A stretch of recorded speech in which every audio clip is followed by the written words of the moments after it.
अजमेर में बुधवार को रामगंज थाना क्षेत्र में एक व्यक्ति नग्न हालत में घायल मिला, जिसे पुलिस द्वारा जेएलएन अस्पताल पहुंचाया गया, जहां इलाज के दौरान उसकी मौत हो गई। उसके बाद शव को पुलिस ने जेएलएन अस्पताल की मोर्चरी में रखवा दिया। जांच के बाद पता चला कि मृतक का नाम गुलाम नसीरुद्दीन है और वे मंगलवार को हुए चाचा भतीजा मर्डर केस में नामजद आरोपी है। पुलिस ने मृतक के परिजनों को सूचना देकर मृतक की शिनाख्त करवाई, जिस पर मृतक के परिजनों ने मृतक की हत्या की आशंका जताई। पुलिस के अनुसार मृतक की मौत किसी वाहन की टक्कर से हुई है। बताया जा रहा है कि मृतक मंगलवार को पाकीजा मीट शॉप पर हुए विवाद में हत्या के मामले में नामजद आरोपी था, लेकिन घटना के वक्त वह वहां मौजूद था या नहीं, उसकी जांच की जा रही है। पुलिस मामले में अनुसंधान कर रही है।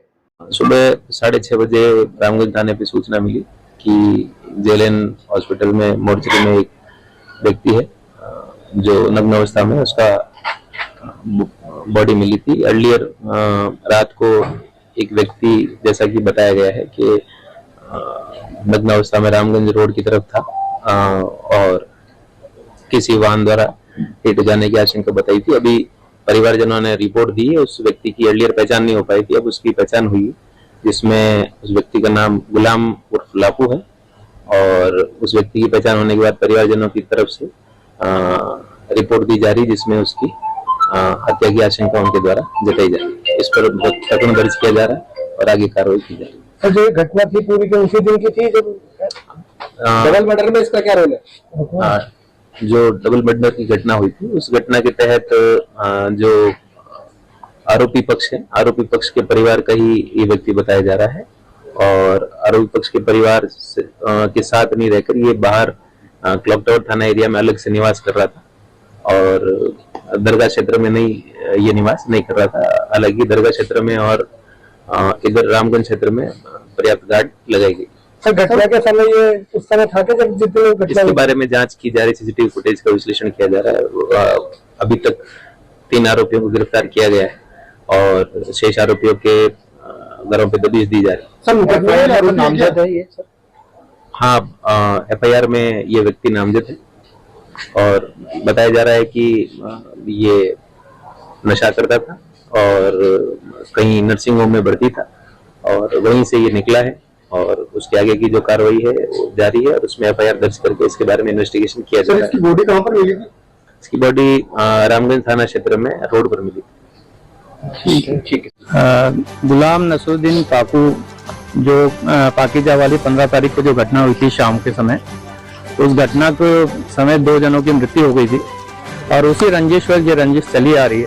तो सामने वाले जो पक्षकार हैं, जिनके खिलाफ मुकदमा दर्ज हुआ था 15 तारीख को, उन्हीं परिवार के सदस्य थे गुलाम उर्फ नाकू। वो 15 तारीख को शाम को ऑटो रिक्शा में अपने घर चंद्रोदय नगर की ओर जा रहे थे और जब वो घर से निकले और चंद्रोदय नगर पहुंचे तो वहां जाकर एक्सीडेंट करके उनकी हत्या कर दी गई। और यह हत्या उनका रंजिशवश की गई, उसी परिवार के द्वारा की गई है जिनके साथ ये घटनाक्रम 15 तारीख वाला हुआ था।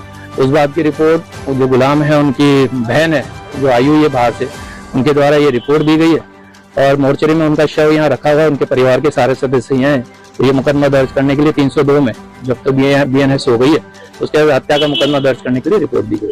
पहले ही डेथ हो गई थी, पुलिस जानकारी मिली क्योंकि वो शव गृह में लाके बॉडी रखी थी, तब तक कोई पहचान नहीं हो पा रही थी किसका शव है, इसलिए बॉडी लाके यहाँ रखी गई थी। जब शव की पहचान की गई तब पता पड़ा कि ये पीड़ित परिवार के शव है और गुलाम जो है उस व्यक्ति की हत्या कर दी गई थी, उसका शव है। परिवार के लोगों को पुलिस वालों ने जानकारी दी, तभी हम मोर्चरी जेएलएन में आए और उनके द्वारा ये रिपोर्ट दी गई। घटना उसी दिन हो गई थी, घटना पुलिस की लापरवाही नहीं, पुलिस की तो लापरवाही इसमें नहीं कह सकते, क्योंकि पुलिस वालों को जैसी ही जानकारी मिली, क्योंकि जब तक अज्ञात शव था तब तक पुलिस को भी पता नहीं था कि किसका शव है।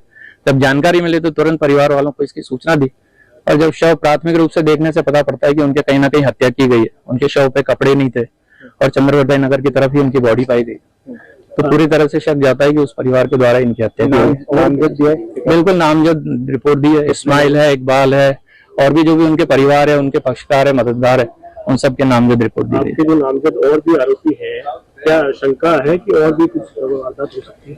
बिल्कुल शंका है, क्योंकि जिस तरह की रंजिश हुई है, उस परिवार के 2 व्यक्ति मरे, इस परिवार का 1 व्यक्ति मरा है और इस तरह का कोई घटनाक्रम भविष्य नहीं हो, तो ये तो प्रशासन को देखना है, पुलिस प्रशासन को देखना है कि कितने सजग रहकर इस समस्या का हल कर पाती है। बहन का नाम क्या है और कहाँ की रहने वाली है? बहन कुचामन की रहने वाली है और परवीन नाम है उसका। नाम आपका नाम? एडवोकेट समीर कादर।